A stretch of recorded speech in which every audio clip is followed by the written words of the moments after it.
Now there are no regulations for pregnant inmates at Richmond jails. Our Joe St. George sat in on a vote today and is standing by with all the details. Joe. Yeah, not just Richmond jails, Julie. Anywhere in the corrections has decided no pregnant inmate during labor should be shackled unless there is an extremely serious security risk. It's a regulation that will take effect at the end of this year, but not without controversy.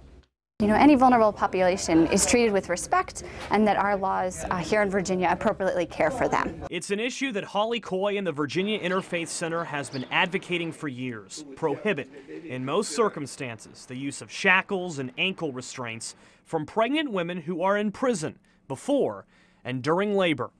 There were stories that emerged from a variety of facilities of different women who experienced different types of restraints during childbirth. But that idea has not been an easy one to implement, as medical professionals and sheriffs worry that it increases the risk the inmate may escape or cause harm to others. Any of our staffs could be ambushed in a circumstance like that.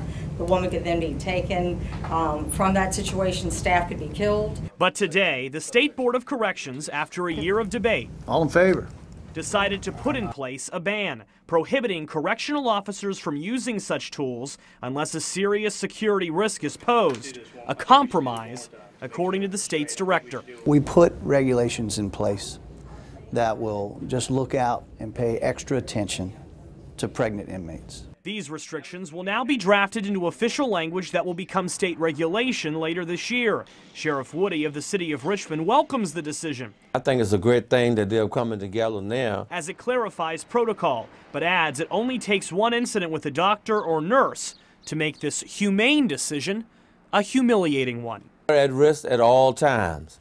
They make the medical decisions. We are here for the safety of the patient as well as the safety of those that are given it.